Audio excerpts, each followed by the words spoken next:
Prime time India में मैं हूं शकील बागमारे। आइए देखते हैं प्राइम टाइम में आज क्या है खास। राहुल के गिरेबान तक पहुंचा यूपी पुलिस का हाथ, धक्का मुक्की में नीचे गिरे राहुल। ईदगाह मस्जिद कृष्ण जन्मभूमि के लिए याचिका की गई खारिज। नजरबंद चंद्रशेखर ने अपने घर से ही शुरू किया धरना। आइए जानते हैं अनलॉक 5 में क्या खुलेगा और क्या रहेगा बंद। देश में कोरोना के हालात और जानते हैं दुनिया भर में आज क्या हुआ था खास। आइए देखते हैं खबरें विस्तार से। राहुल के गिरेबान तक पहुंचा यूपी पुलिस का हाथ, धक्का मुक्की में नीचे गिरे राहुल। उत्तर प्रदेश हथरास गैंगरेप की घटना अब राजनीतिक हो गई है। आज कांग्रेस के पूर्व अध्यक्ष राहुल गांधी और उनकी बहन प्रियंका गांधी हथरास पीड़ित के परिवार वालों से मुलाकात करने के लिए दिल्ली से रवाना हुए। इस बीच उत्तर प्रदेश ग्रेटर नोएडा में ही राहुल और प्रियंका के काफिले को रोक दिया गया, जिसके बाद वो पैदल ही हथरास की ओर निकल पड़े, जिन्हें रोकते हुए एक पुलिस कर्मी द्वारा धक्का दिया जाने के बाद राहुल गांधी जमीन पर गिर गए। इस घटना का वीडियो वायरल हुआ है, देखिए। तरीके से काम करो।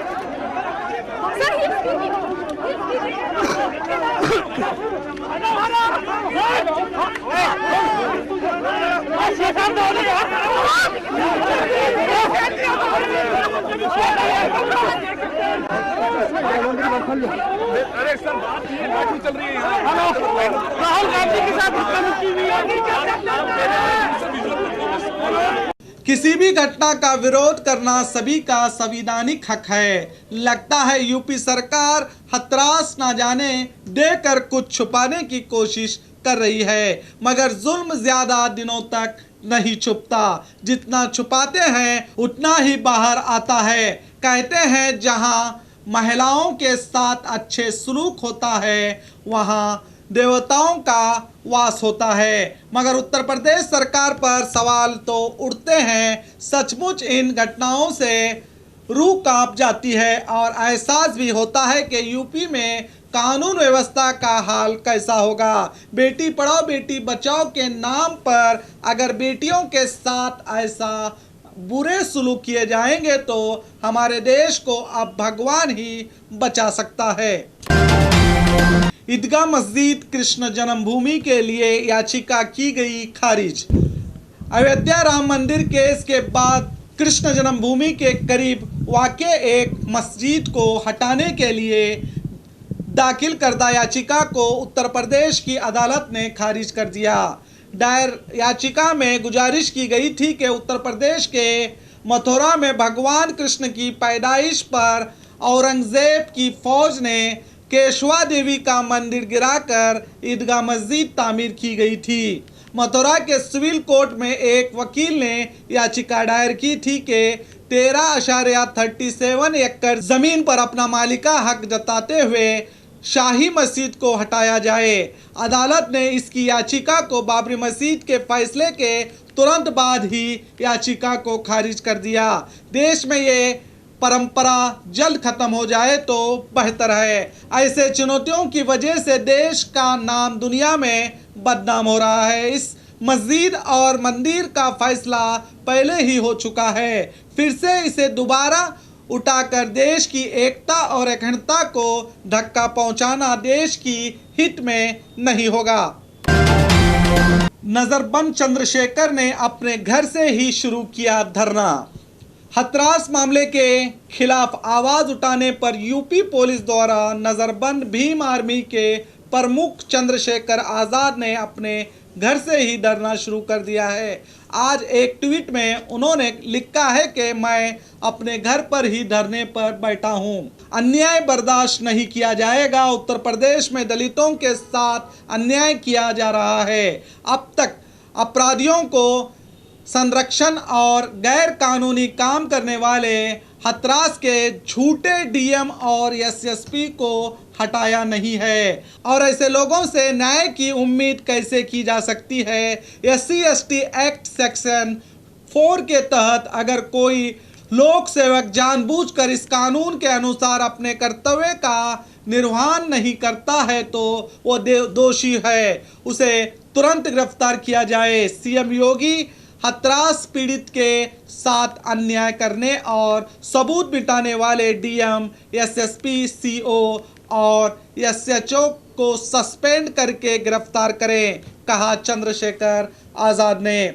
अब लगता है ये लड़ाई यही नहीं रुकेगी, इसकी गूंज संसद तक पहुंचेगी। हम तो जनता से बस इतना ही कहेंगे कि राजनीति में हिस्सा न लेने का सबसे बड़ा दंड यह है कि अयोग्य व्यक्ति आप पर शासन करने लगता है।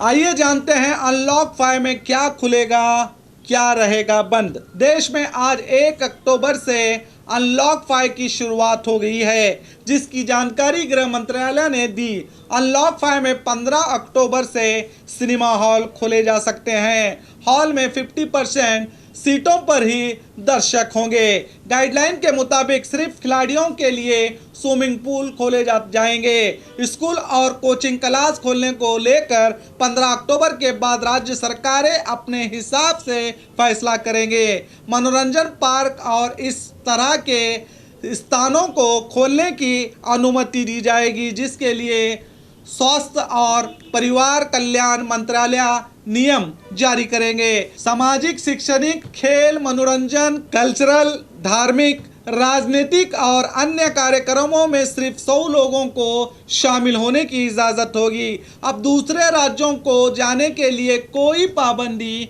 नहीं होगी। 65 साल से ज़्यादा उम्र के लोगों और दूसरे बीमारियों से पीड़ित लोग, गर्भवती महिलाएं और 10 साल से कम उम्र के बच्चों को घर में ही रहने की सलाह दी गई है और राज्य सरकारों को अपने हालात के हिसाब से नियम बनाने की आज़ादी दी गई है।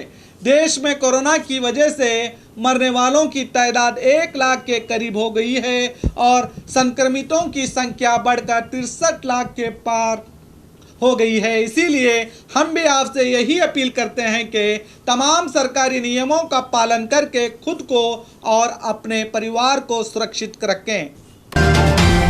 देश में कोरोना के हालात पिछले 24 घंटे में देश में 86,821 से ज़्यादा मामले सामने आए हैं। अब देश में कोरोना मरीजों की कुल तादाद बढ़कर 63 लाख के पार हुई है। पिछले 24 घंटों में 1,181 लोगों की मौत होने से इस बीमारी से मरने वालों की कुल तादाद बढ़कर 98,678 हो चुकी है। देश में अब एक्टिव केस की तादाद बढ़कर 9,40,000 के पार हो गई है।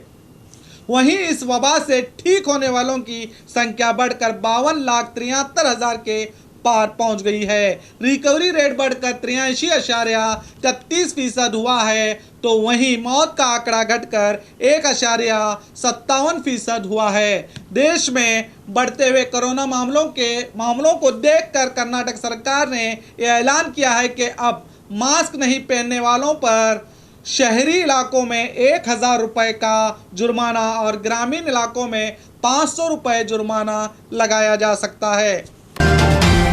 आज 1 अक्टूबर है, चलिए जानते हैं आज क्या हुआ था दुनिया भर में खास। 1854 में आज ही के दिन भारत में डाक टिकट की शुरुआत की गई थी, जिस पर महारानी विक्टोरिया की तस्वीर और भारत का नक्शा बना हुआ था। उसकी कीमत आधा आना थी। आज ही के दिन 2002 में एशियाड खेलों के स्नूकर गेम में भारत को पहला गोल्ड मेडल हासिल हुआ था। आज ही के दिन 1919 में मशहूर उर्दू शायर, हिंदी फिल्मों के प्रसिद्ध गीतकार मजरू सुल्तानपुरी का जन्म हुआ था, जो 1950 और 60 के दशकों में हिंदी फिल्मों पर इनका गहरा प्रभाव रहा। आज ही के दिन 1978 में भारत ने शादी के लिए लड़कियों की उम्र 14 से बढ़ाकर 18 साल और लड़कों की उम्र 18 से बढ़ाकर 21 साल किया गया था। और खबरों के लिए देखते रहिए आपका अपना बी news nation prime time India.